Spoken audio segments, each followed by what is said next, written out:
हमारे ईआरसीपी के मंत्री माननीय सुरेश जी रावत साहब, राज्य के गृह मंत्री बेडम साहब, मंच पर विराजमान हमारी पार्टी के जिलाध्यक्ष और विधायक महुआ, सिकराय, सपोटरा, करौली, लालसोट,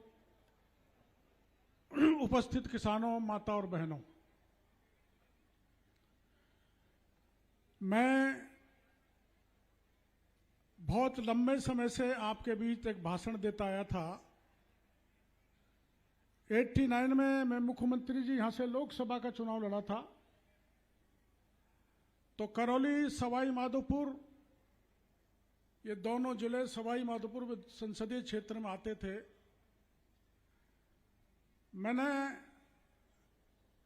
और हमारा किसान देख रहा है, हजारों वर्ष से चंबल का पानी कोटा की डाउन स्ट्रीम से बहकर बेकार समुद्र में जा रहा है। तो मैंने उस समय कहा था कि मैं चंबल का पानी सवाई माधोपुर की धरती पर चप्पे चप्पे पर भेजूंगा और इसको हरियाणा की तर्ज पर विकसित करूंगा।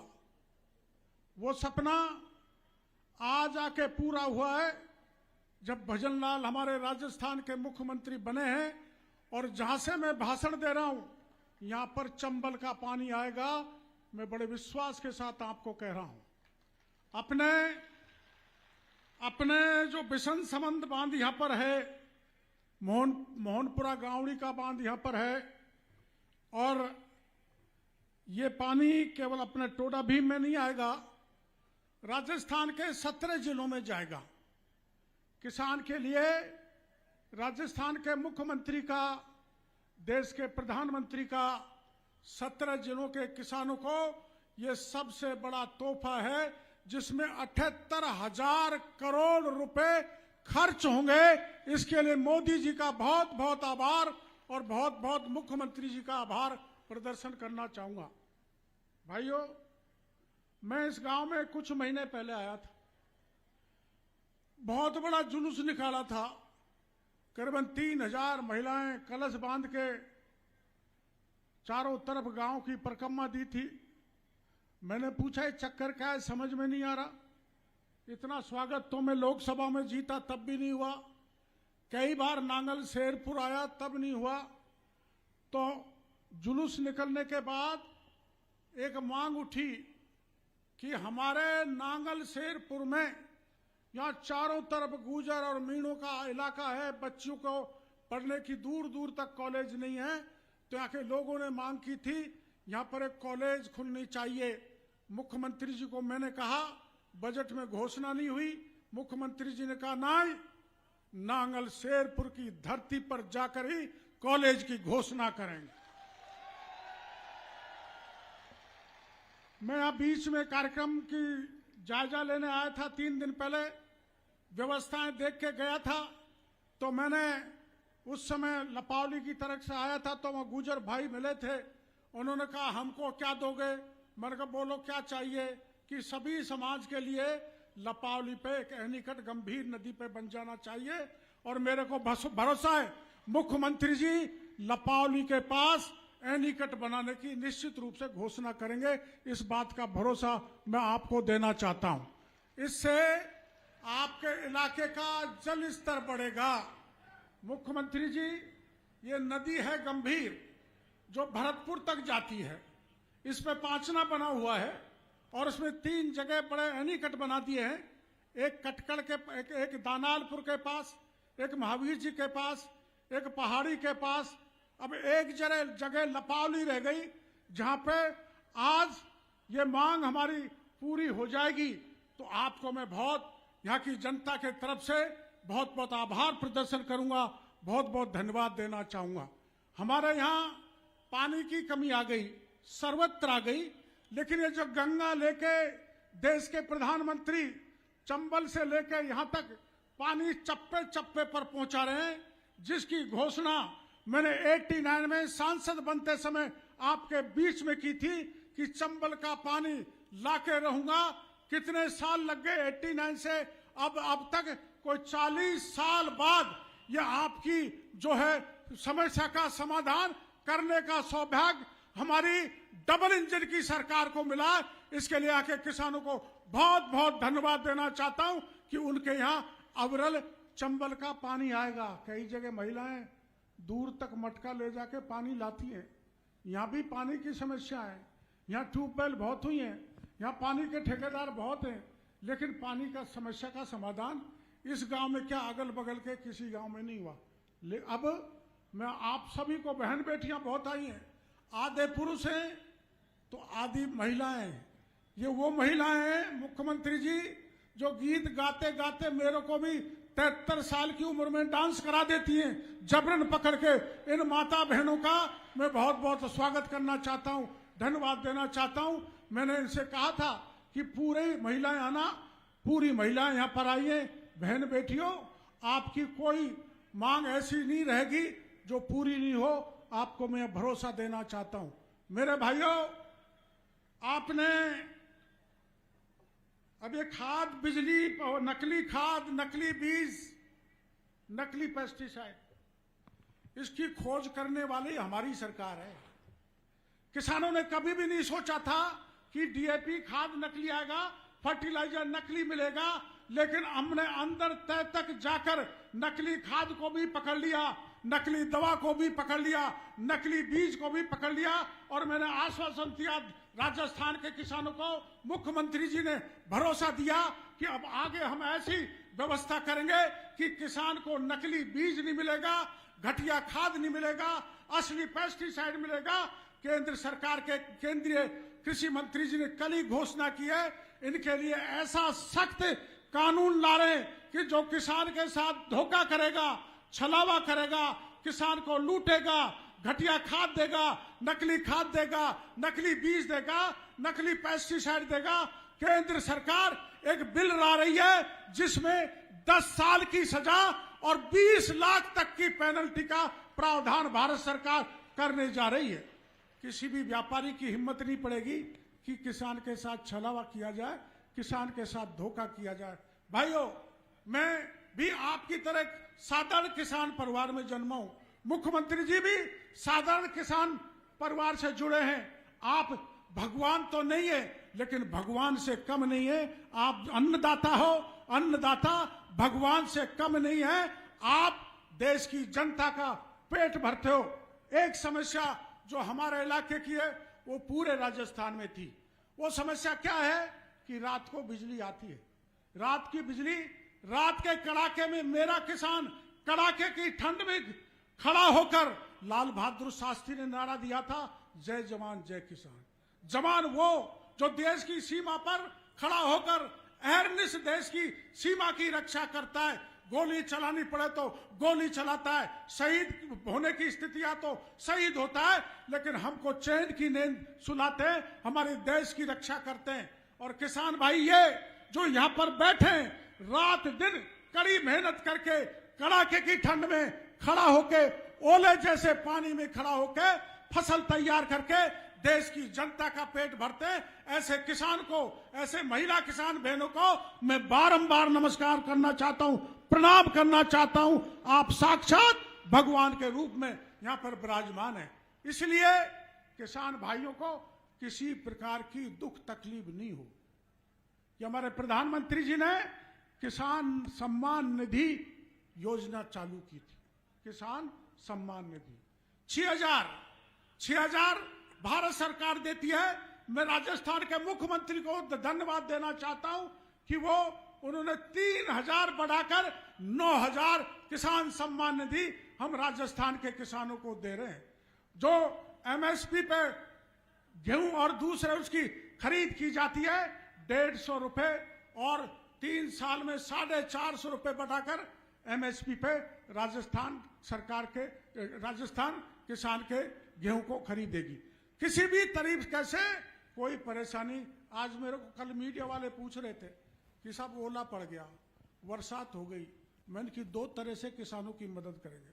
जो प्रधानमंत्री फसल बीमा योजना का प्रीमियम जिन्होंने जमा कराया उसको प्रधानमंत्री फसल बीमा योजना से कराएंगे, और 33% से ज्यादा किसान का खराबा हो गया तो उसकी राहत के पैसे एसडीआरएफ के मापदंड के अनुसार 33% खराबे का सभी किसानों को सहायता हमारा आपदा प्रबंधन विभाग देगा। इस बात का भरोसा मैं किसान भाइयों को देना चाहता हूं। मेरे भाइयों, मैं कोई पिछली सरकार की यहाँ ज्यादा वो नहीं करना चाहता, पर आप भयभीत थे। हमारे जवान खड़े यहाँ, हमारे जवान भयभीत थे इस बात से कि तैयारी करके जाते थे। जो मेहनत करता था वो थानेदार नहीं बनता था, एए नहीं बनता था, मास्टर नहीं बनता था, आरएस नहीं बनता था, और जो जुगाड़ू लोग थे वो थानेदार भी बन जाते थे, डिप्टी भी बन जाते थे, एसडीएम भी बन जाते थे, सब कुछ पद पा लेते थे।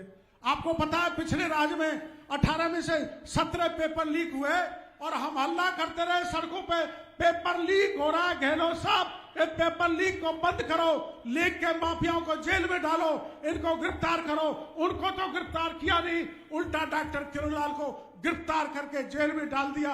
लेकिन भला हो राजस्थान की जनता का, राजस्थान के किसानों का, राजस्थान के जवानों का कि उन्होंने ऐसा बदला लिया कि हमको 115 सीट जिताकर सत्ता में बैठा दिया। ऐसी राजस्थान की जनता को, टोडा भीम की जनता को मैं प्रणाम करना चाहता हूं। मुख्यमंत्री जी, मैं टोडा भीम से एमएलए रहा हूं और उस समय रहा हूं जब मेरे साथ कोई नहीं था। मेरी डूबती हुई नैया को पार करने का काम किया तो टोडा भीम की जनता ने किया। इनको बार बार नमन करूं, इनको कितना भी दूं वो थोड़ा है। और हमारे यहां गीत गाते हैं महिलाएं, बोली नारद किसी बोले टोडा भीम को पानी।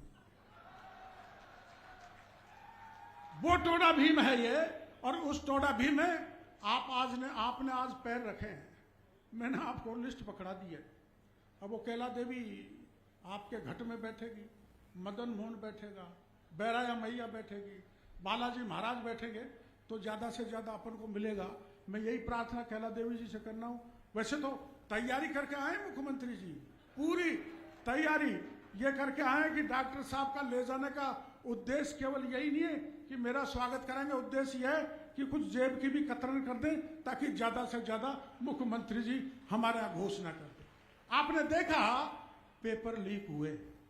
मेरे भाइयों ये बताओ, कोई मुकदमा लग जाता है तो आप जेल के शिक्षों में जाते हो ना, कोई झगड़ा हो जाता है तो जेल में जाते हैं। हमारे गुर्जर आंदोलन हुआ तो लोग जेल में गए। कर्नल बैंसला हमारे बगल में ही बड़े संघर्षशील नेता रहे, वो जेल में गए। जब मुकदमा लगता है तो जेल में जाता है।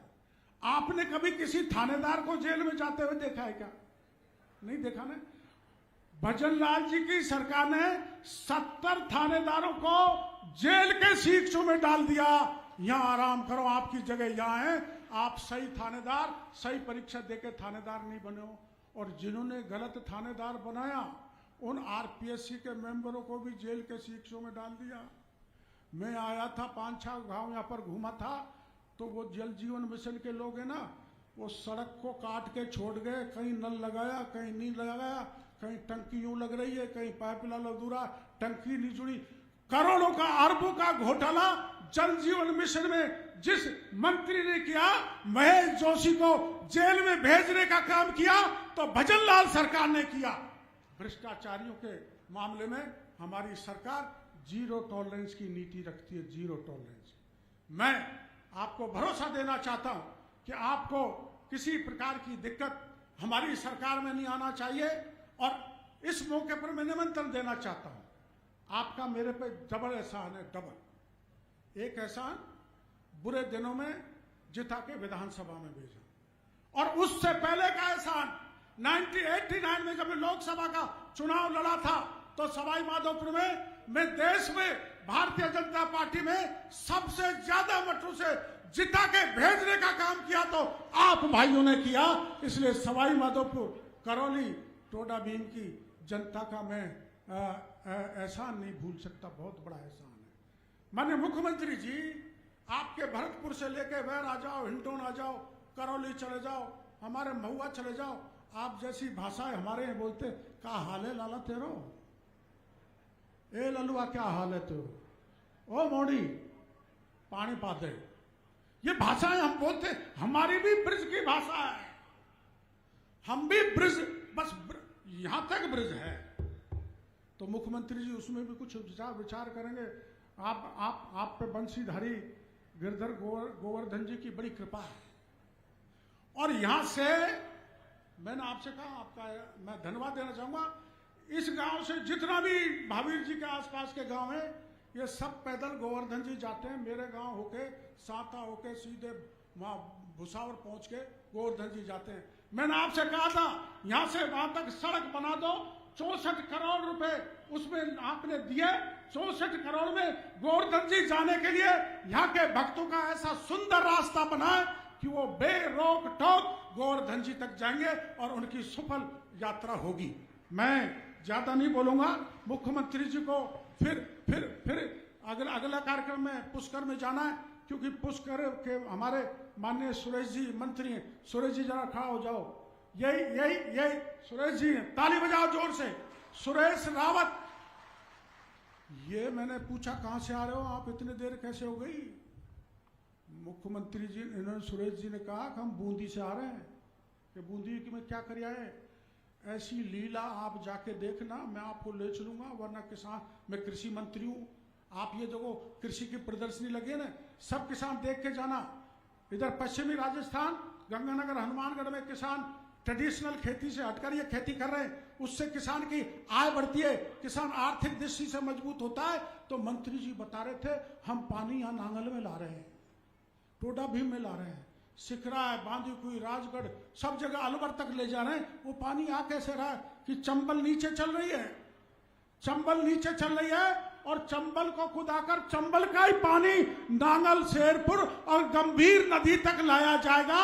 और अपने हिंडौन में वो बांध है ना, कौन सा, उसमें पानी डालेंगे। और करौली में बांध है ना, पांचना में डाल लेंगे, और ये बिशन संबंध में डालेंगे। अब आप अंदाज लगा सकते हो, आपने जिंदगी में नहीं सोचा होगा चंबल का पानी यहां तक आ जाएगा। मैं कोई पार्टी की प्रशंसा करने की दृष्टि से नहीं कर रहा, किसान की चिंता करने की दृष्टि से मोदी जी ने यह तय किया, चाहे कितना ही पैसा लग जाए, लेकिन पूर्वी राजस्थान के चप्पे चप्पे पर चंबल का पानी पहुंचना चाहिए। और पैसा कितना दिया? अभी 78,000 करोड़ है, और जब तक लागू होगा, जब तक हो जाएगा, 1 लाख करोड़ रुपए देके आपका बड़ा काम करने का मुख्यमंत्री और मोदी जी ने काम किया। लेकिन आप करते क्या हो? आप बैठ जाते हो। ये राकेश है ना यहाँ का सरपंच, वो तुमको जब कहता है अरे मोदी आ गया तो रिजर्वेशन खत्म हो जाएगा, संविधान खत्म हो जाएगा, संविधान खतरे में। अब जिसको आपने चुना है, क्या नांगल शेरपुर में 1000 घर हैं? वो लोकसभा का सदस्य दर्शन देने आया क्या? नहीं आया, कहीं नहीं आया, कोई नहीं आता, क्योंकि ऐसा माहौल प्रतिपक्ष के लोगों ने बनाया। आरक्षण खत्म हो जाएगा, संविधान खत्म हो जाएगा, बहकावे में आने की जरूरत नहीं। डॉक्टर केजरीवाल आपके बीच में रहता है, मुख्यमंत्री से अच्छा संबंध है, प्रधानमंत्री जी से भी अच्छा संबंध है। हमारी पार्टी कभी कोई बुरा गलत काम नहीं करेगी, गरीबों का उत्थान करेगी। और मेरे तन में जब तक प्राण है, आपके आरक्षण का कोई बाल बाका भी नहीं कर सकता। इस बात का भरोसा सभी भाइयों को देना चाहता हूं, और मुख्यमंत्री जी से निवेदन करना चाहता हूं, संबोधित करें और ज्यादा से ज्यादा तोहफा हमको दें, बड़ी खुशी होगी। और मैं आपका बड़ा आभारी रहूंगा। उसका कारण है कि मैं यहां से एमएलए रहा, एमएलए 3 महीने ही रहा, 3 महीने ही, तो कुछ काम ही नहीं किया, क्योंकि पार्टी ने कहा एमएलए छोड़ दो, अब दौसा से चुनाव लड़ो, तो दौसा से जाके चुनाव लड़ लिया। मैं तो ऐसे ही, पार्टी ने बामनवास कहा तो वहां लड़ दिया, बौली कहा तो वहां लड़ दिया, सवाई माधोपुर कहा तो टोडा भीम कहा तो महुआ कहा। जहां आदेश पार्टी देती है वहीं मैं मेरा कमंडल लेके पहुंच जाता हूं। इसलिए जनता मेरे को बाबा कहने लगे, प्यार से बाबा। और बाबा ने, सुन लो मेरे भाइयों, माननीय मुख्यमंत्री जी से सहयोग से ऐसा इलाज किया है चोरों का, लुटेरों का। 28 आदमी तो अभी जेल में बैठे हैं, जो जेल की हवा खा रहे हैं। आपके साथ किसी प्रकार का अन्याय अत्याचार नहीं होगा। आपके चेहरे पे खुशहाली लाना मुख्यमंत्री की जिम्मेदारी है, कृषि मंत्री की जिम्मेदारी है। मैं किसान का मंत्री हूं, किसान का बेटा हूं, चाहे कुछ भी करना पड़े, लेकिन किसान को बदहाली में नहीं देखेंगे। किसान के चेहरे पर खुशहाली लाना हमारी जिम्मेदारी है और जवानों को ज्यादा से ज्यादा नौकरी देना भजन लाल जी की सरकार की जिम्मेदारी है। जवान और किसान, जय जवान जय किसान जय विज्ञान। वो विज्ञान जो अटल बिहारी वाजपेयी ने परमाणु बम का विस्फोट यही किया था पोखरण में और दिखा दिया था कि हिंदुस्तान भी एक बहुत बड़ी ताकत है। और पहलगाम में जब घटना हुई थी तो मोदी जी ने पाकिस्तान को भी दिखा दिया था। 400 किलोमीटर अंदर घुसकर 400 किलोमीटर अंदर घुसकर हमारे फौजी गए, एयरफोर्स की फौजी गए और 10 आतंकवादी अड्डों को ध्वस्त कर खाए। अमेरिका एक बहुत बड़ा पावरफुल देश है, 38 दिन से लड़ रहा है, बेचारा कर रहा है, क्या करूं कैसे करूं। वो विदेश नीति है, उसमें मैं ज्यादा नहीं जाना चाहता, लेकिन पाकिस्तान का ऐसा मुंह तोड़ जवाब मोदी ने दिया है। मोदी केवल चाहता है मेरा देश मजबूत बने, देश में दुनिया में देश का नाम ऊंचा हो। ऐसी पार्टी ऐसी विचारधारा के साथ जो 24 घंटे में पाकिस्तान का इलाज कर दे, ऐसी विचारधारा को आपको समर्थन देना चाहिए, साथ रहना चाहिए। देश को मजबूत करने, किसान को मजबूत करने, युवाओं को मजबूत करने और महिलाओं को शक्ति देने का काम करेगी तो हमारी सरकार डबल इंजन की करेगी, भ्रष्टाचार मुक्त करेगी, भय मुक्त करेगी। इन्हीं शब्दों के साथ मैं आप सबको बहुत बहुत धन्यवाद और आभार प्रदर्शन करना चाहता हूँ। बहुत बहुत आभार आपका। और अभी तक तो सिर्फ 10% तालियां मिली हैं, अब एक बार जोरदार तालियां होनी चाहिए क्योंकि